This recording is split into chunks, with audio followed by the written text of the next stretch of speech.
Back here on First Things First, we're going viral. Penn State's Mike Gesicki is projected to be the first tight end drafted this month, and if that doesn't work out for him, he might have an NBA career. Check out these dunks. Oh, that's a hard dunk, man. Oh. Oh. No, he can play for me. He can get open. I don't care if he can't block or Took nothing. him 6 dunks. All right, now. Yeah, he can play for me. In the NFL, you're not you're talking about. Yeah, of course. Okay, no. Oh, I thought you meant on your basketball. I knew that's what Jenna thought. That's why I wanted you to clarify. You're talking about his athleticism. He can play tight end for you. Yeah, y'all don't see that unless he's European or something. Y'all don't see no dudes in the NBA like him. NFL, we got plenty of them. You can find them if you go to grocery. Yeah, there you go. There you go. CC, look at me real quick. Discretion, better part of valor right there. Yeah. Well done, sir. You guys are high-fiving each other for not saying something? Yeah. Yep. That could have been the end of the show. Wonder Bread, get that thing. Oh, okay, you were close enough. Time for some stories to start your morning. Giancarlo Stanton made his Yankees debut yesterday, and what a debut. Not pumpernickel, not multi-gram. Wonder, Dusty.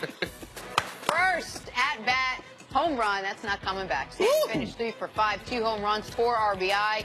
Watch out, home run record. Bronx Bomber is on pace for 324 home runs this season. All right, CC, how impressive does Stanton and the Yankees look on opening day? Giancarlo. Look, it's impressive. You know, I love the Yankees, love watching them play, and I'm a guy that when the summer, when it starts to get hot, end of the summer, that's when I like to come around. But the Yankees have me excited. I'm here in the city, going to opening day on Monday at the park. But to be a star, a mega star, the way he was before he came to the Yankees, or came to New York City into this market, very, very rare. You see those great stars get off to a great start. So they are struggling media-wise, fan-wise, but to see him get off to the kind of start that none of us would have been able to anticipate, this is what you want to see, because now it eases the pressure. They got several games before they come back to Yankee Stadium. I think it helps him become the Yankee, but he's going to live up to the billing of being a Yankee. Listen, you mentioned if he don't get off to a great start, just think of Randy Johnson, one of their biggest free agent acquisitions ever. He got off to a bad start before he even got on the field, and it never really got together for him as a Yankee. You mentioned something earlier, which I thought was interesting, about Stanton trying to develop opposite field power, which, listen, last year he hit almost 60 home runs. He obviously can hit the ball everywhere. But if he has truly developed a better opposite field swing, both those home runs were to the opposite field. One more to center, but one basically straightaway opposite field. Anything that's right of second base. Absolutely. Man, I'm telling you right now, that Yankee Stadium with that 314 short right field porch, with it, when people talk about could he break Roger Maris's Yankee record, it's not ridiculous to think about. Yeah, last year only 8 of his home runs went to the opposite field of the 59. Moving on to football, where Le'Veon Bell is still upset about his contract negotiations or lack thereof. He took to Instagram to say, quote, "It's so hard to be a hero in a city that paints you out to be a villain." Nick, what does Bell's future in Pittsburgh look like? I think his future looks, to me, it's relatively simple. I think 1 more year in Pittsburgh. I think he's going to play out. I do not think he's going to get a long-term deal. I think he's going to play out this franchise tag, and then I think he will, assuming health, get a big contract, but not from the Pittsburgh Steelers. And so they could be, listen, they could be Super Bowl champions. They are an excellent football team, but the way he has played this, and I don't really blame him for playing it the way he has. He wants a long-term deal. He talks about his money a lot. I don't think he's going to get it from the Pittsburgh Steelers. In this city, there already are a bunch of heroes that happen to play football for the Steelers. And those heroes don't sound like Le'Veon Bell sounds in the middle of his career. Lynn Swann doesn't sound that way. Mean Joe Green doesn't sound that way. Jack Lambert, Franco Harris. All these great players that we have had come from the Pittsburgh Steelers, this guy's in a hard-working Midwestern town. Talks about his money all the time. There's not a week that doesn't go by that he's not talking about his contract. So now that he's been franchised, the Steelers made him a pauper. He's going to make a cool $27 million over the last 2 years. I'm sure the Pittsburgh fans don't want to hear about it. Calm down, Le'Veon. Moving on to the NBA, according to a report. We can't even get y'all on the same salary cap. Yeah, he's making $27. I made $100 last year. Last year. Gambling money. And according to a report, I got to report it to the tax man. Jason but you also got 10 staff members, so that's like another million to add to your salary. Nash and Grant Hill All three were told they were voted into 2018 basketball Hall of Fame class. Still no report on whether or not Ray Allen and Chris Webber will be joining them. The full class will be officially revealed Saturday from the Final Four. Nick, if you had a vote, who's making the 2018 class? All these guys that made it, and then, man, Chris Webber has a very strong case. I would like to see him make it. But the name we didn't hear was Ray Allen. And I would argue, if I were ranking these potential Hall of Famers, now Ray Allen might have made it. We just maybe haven't heard about it. It would be Jason Kidd would be first, Steve Nash second, and Ray Allen third. I'm putting Ray Allen in before Grant Hill or Chris Webber. People forget how dominant he was before he got to the Miami Heat, before he got to the Celtics, and then the Miami Heat.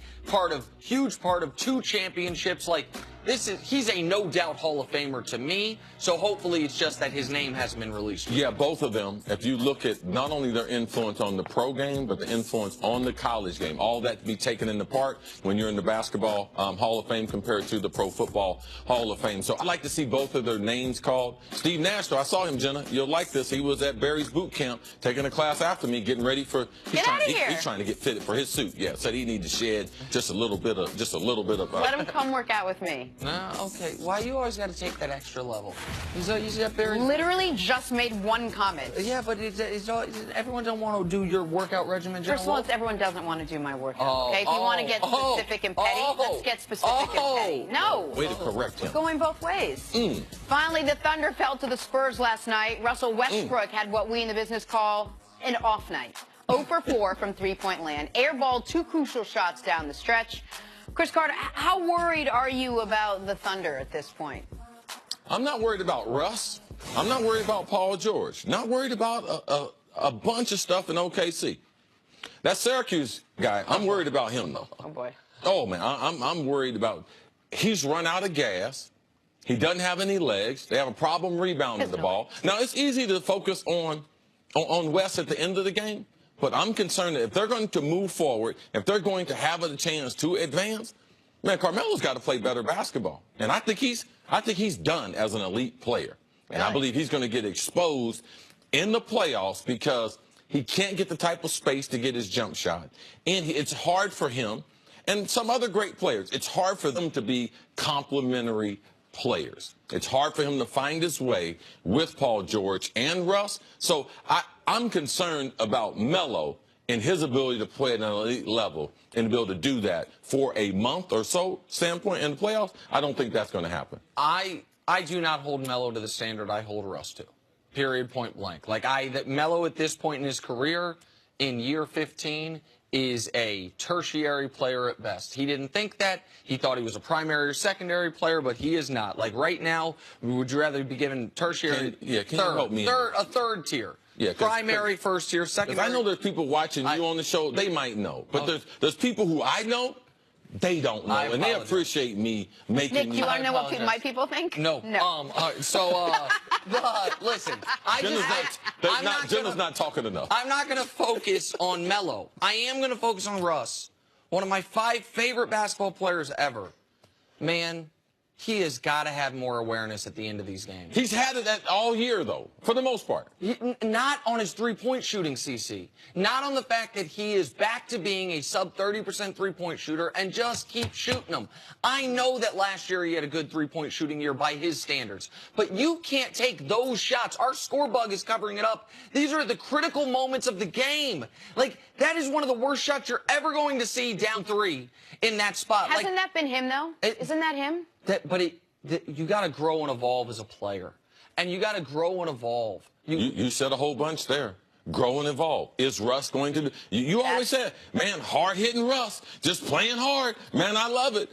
What about playing smart? Right. He could play just as hard and play a little smarter. Paul George, meanwhile, by the way, is having the best three-point shooting year of his career. We're knocking Melo. Melo was 3 for 3 from 3 in that game. You didn't have to go for a 3 at the end of the game, but if you were going to, unless it's wide open, Russ shouldn't be taking it. Russ could get to the bucket, get it to a 1-point game. That's an important game for you. Like, Oklahoma City absolutely could fall to the 8 seed. They absolutely could fall to the 7th seed and be facing the Warriors. Like, they don't want to do that. Right now, they sit here as the 5 seed. Had they won that game, by the way, the team who's tied with them, San Antonio, if they won that game, they're in good position to have a home playoff series. I love Russ. He's got to play smarter basketball. The one thing I don't like is the coach. I believe it's a lot of the coach's responsibility to reel him in. Russ needs to play the game a different way. And that's one thing I don't like about the NBA. Guys have some awful shot selection. Guys you get a green light to, that don't mean you can shoot anytime. And I believe that's a lot of the coach's responsibility. And I don't believe Russ is getting the type of information that would stop him from shooting those types of shots. All right, let's talk a little football. Moving on to the Dallas Cowboys, more specifically Dak Prescott, even more specifically whether he can get better in year 3.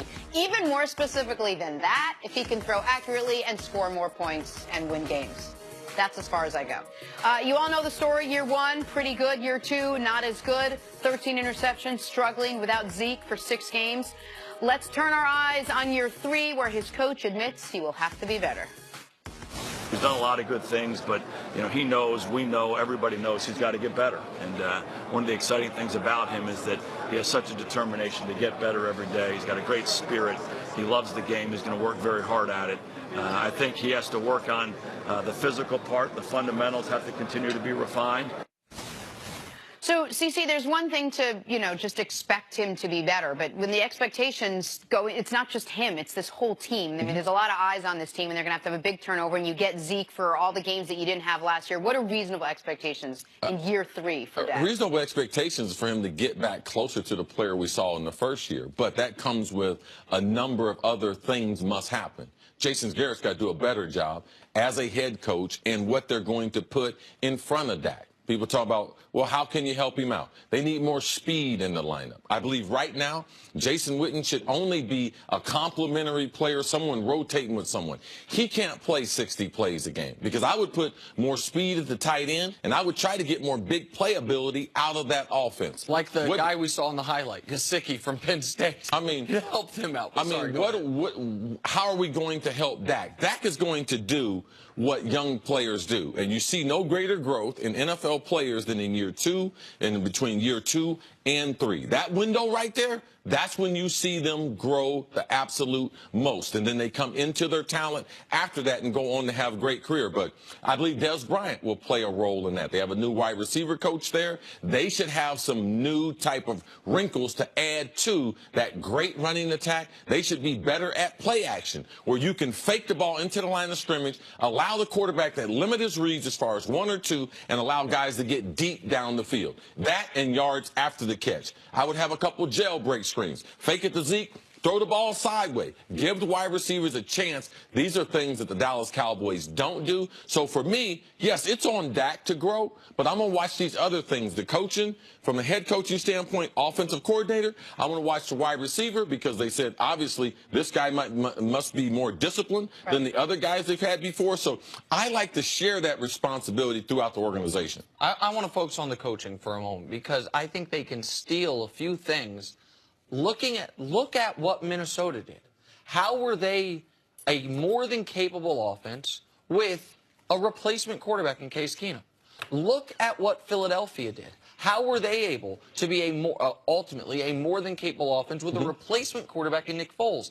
And then say, okay, where are our similarities with those teams? Where are our differences? And where there are the similarities, what can we mimic from them? Because what those two teams don't have is an offensive line as good as Dallas's or a running back as good as Dallas's. The Phillies got a very good offensive line. I don't think it's as good as Dallas's, and I know none of those teams have a running back as good as Zeke. And going into last season, we would have said none of them have a wide receiver as good as Dez. And going into last season, we all would have said Dak's better than Case, certainly better than Nick Foles. So I'm not saying you have to take their offense.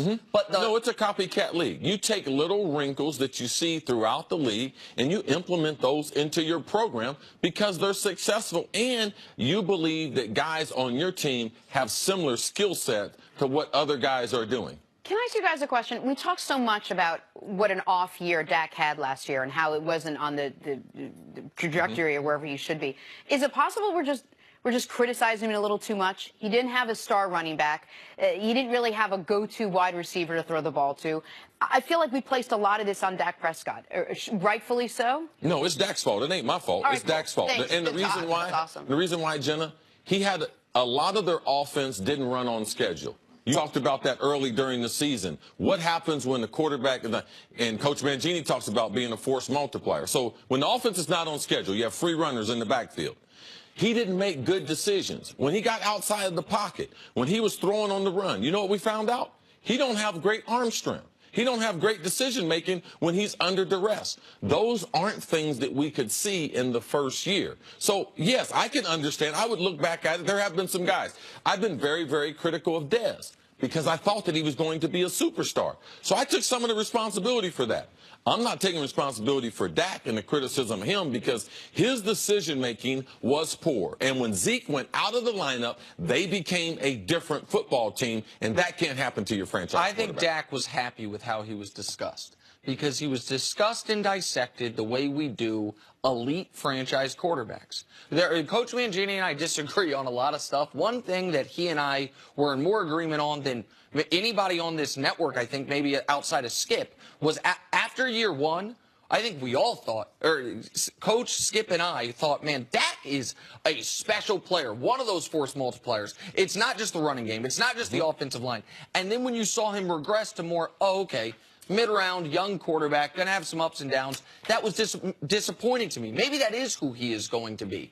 I still hold out hope for the player that who he was in year one is more accurate to who he will be down the road. The thing that's encouraging behind the scene, he is a hard worker. Right. He is looking at his game with a fine-tooth comb, seeing ways that he might improve. And that's the way, and that's what you want, the attitude of a young player. Not looking for excuses, but looking to try to get better results in what he's done. He's going to change some things. I look for him to be closer to the player we saw in his first year. Speaking of a young player that shouldn't be making excuses and should just focus on football, coming up, would the Rams be the best team in the NFL if they added OBJ? Next on First Things First.